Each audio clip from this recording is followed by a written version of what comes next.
When most people hear the word Kentucky, horses, bourbon, and basketball probably come to mind. However, aviation could be a contender for that list. Today, we're going to learn more about Kentucky's rich heritage of flight at the Aviation Museum of Kentucky. Let's go earn our wings.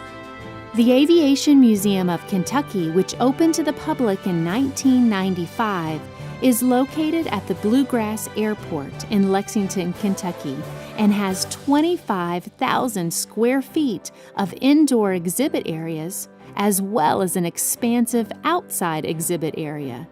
In addition to the permanent and traveling exhibits housed here, they also have a fully equipped shop for aviation restoration projects, an office, a library, and a gift shop.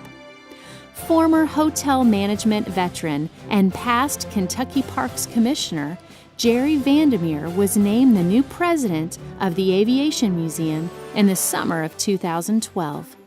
He oversees the mission of the Aviation Museum of Kentucky, which is to serve the Commonwealth with dynamic aerospace education programs, to promote the state's aviation industry, and to serve as Kentucky's focal point for the presentation of aviation history. So I'm here with Jerry Vandermeer, and he is the president of the Aviation Museum of Kentucky. And wow, this is quite large. I know you all have recently moved into this within the last couple of years into this place, but this is an expansive operation you have here. Well, thanks, Amy, and thanks for being here. You know, it is a lot larger than what we used to have when we first opened in 1995 across the tarmac over there. So we're excited because we get a lot more planes in here, and boy, it seems like every year somebody calls us and says, hey, I've got this great aircraft for you that we want to add to the collection, but previously never had the room. So it's really been exciting to be in these larger facilities. Absolutely. Well, I think people in Kentucky don't realize what a huge connection there is to the aviation industry in Kentucky. Tell us a little bit just about the mission of the museum. Well, you know, when you see all these planes in here, people think we're just about static display. Come in, look at these planes, but actually we're a lot more.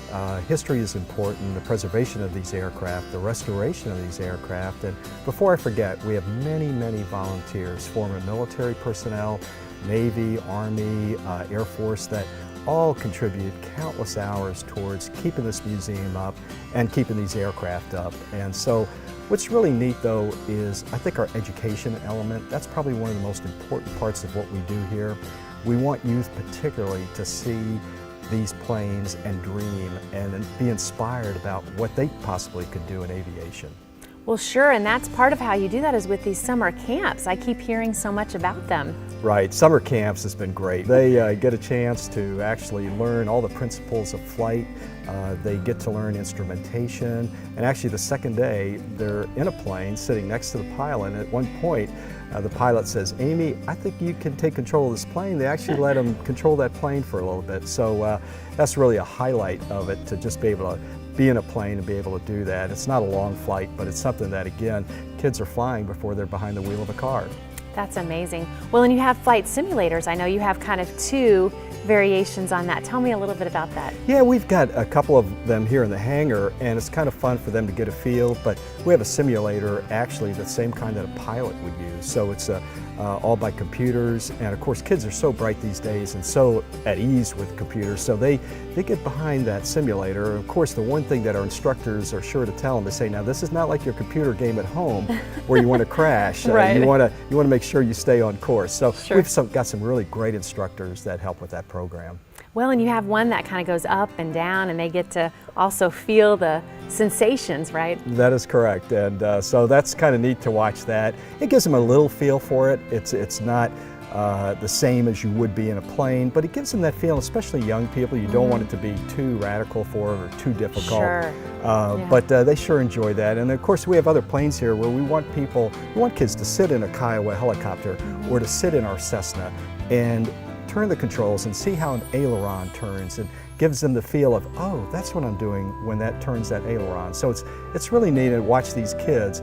I think so many times, I think the great joy I have of being here is watching a kid come in here and look at these planes and just go, oh my.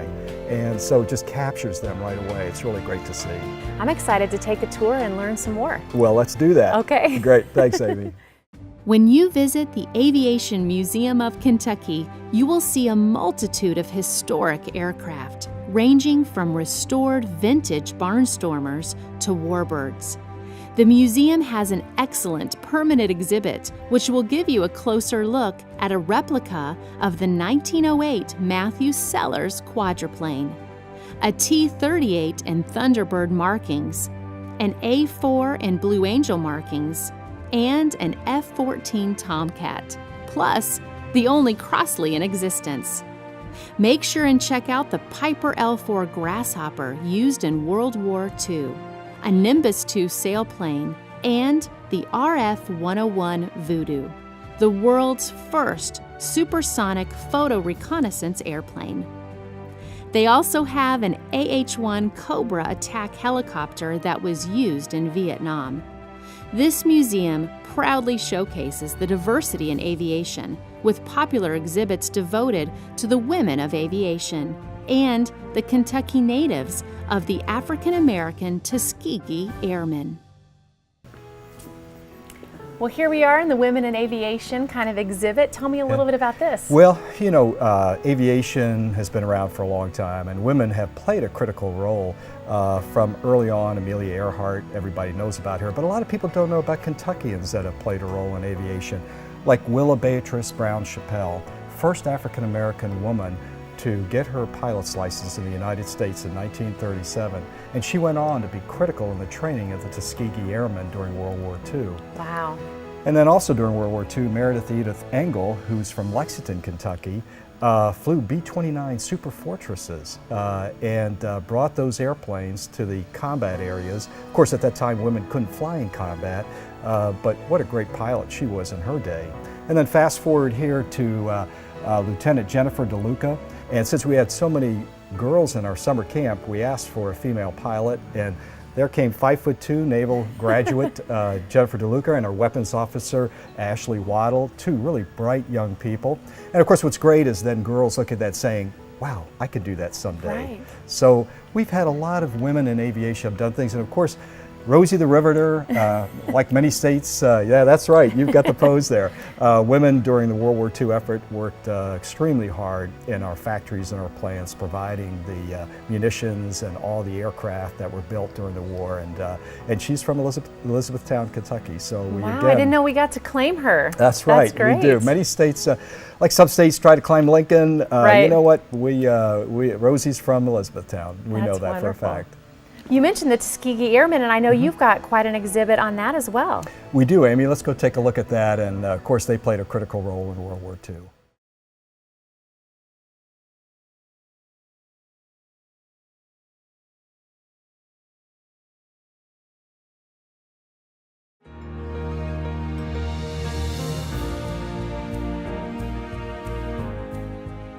Well, Amy, here we are at the Tuskegee Airmen exhibit, and we have a number of different exhibits. This happens to be one of my favorite because it tells a real story of World War II. At one point, when our B-17 bombers were flying over Europe, they were losing as many as a third of those aircraft through enemy aircraft. And at one point in the war, the P-51 Merlin came into play, an important plane of its day.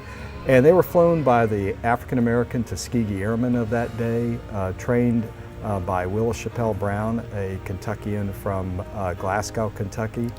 And also another Kentucky connection is General Noel Parrish from Nicholasville, headed up the whole Tuskegee Air program in Tuskegee, Alabama. So, and actually when they came into play, there still were losses of B-17s, but they were diminished significantly.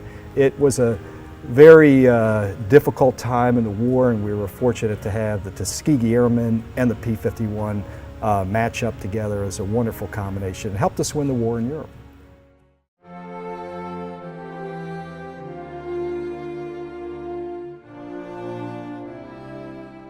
All right, so just a few steps away, we're at the Doolittle Raid. That's right, Amy. Tell me about this. Well, this represents one of our most daring raids of World War II. And it really, more than anything, it brought attention to America's pride of responding to a devastating attack at Pearl Harbor.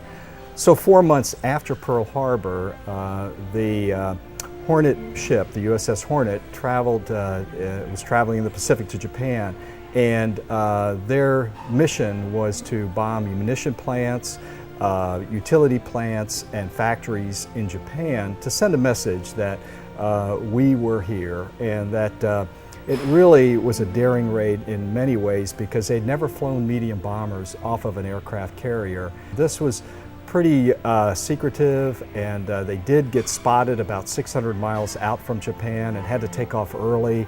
There was no way they could land the planes back on the ship, so they went on from after bombing Japan, landing in China and bailing out there and crash landing a lot of these planes. So wow. It sent a message, and more than anything, it gave America pride in the fact that we could finally do something in a war that was early on very devastating to us. Kentucky has made vast contributions to aviation research, exploration, and innovation. Still not convinced that aviation is a big part of Kentucky? Well, you haven't seen the Kentucky Aviation Hall of Fame yet.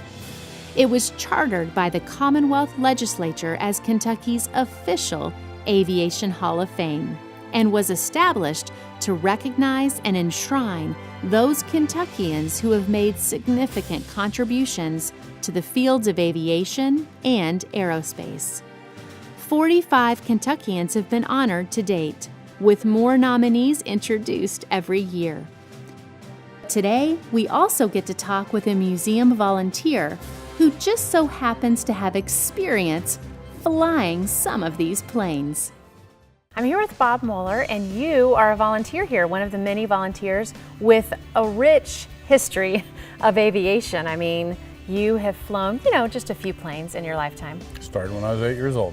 Started when you were 8. Well, and you spent many years serving our country. Spent 32 years in the Navy. Well, and you got to fly a plane like this one, right? This is an F-4 Phantom. I flew those for 3.5 years back in the early to mid 70s. This was like a Harley Davidson of naval aviation. It was a manual airplane. There wasn't no autopilot or anything else in it. You flew it from the time you started the engines till you shut them down. A lot of fun, very acrobatic, goes twice the speed of sound. I hear you've even been ejected from one. As a matter of fact, there's ejection seats in the F-4 like many military jets, and you're sitting on a rocket, and when it's time to leave, the canopies get blown off and the rockets fire and you go up about 200 feet and your parachute opens, supposedly. Oh no. Mine didn't, but I managed to get it open by myself before I hit the ground. Did you really? Mm-hmm. Wow, now is that something you're trained to do, to know how to do that in those situations? You're trained to do it, but when the time comes, I had a dislocated shoulder and my helmet couldn't see outside very well, but if it's hit the ground or do it, you do it.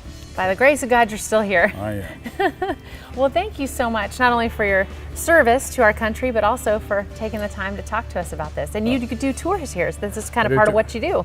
It is, and I invite everybody to come here and see we're a small museum. We have a quality bunch of airplanes, not just the new warplanes and stuff, but some of our older airplanes, like the first airplane ever to fly in Kentucky and many others. So I invite everybody to come down and see us. Awesome. Well, thank you so much. I appreciate your time. Thank you.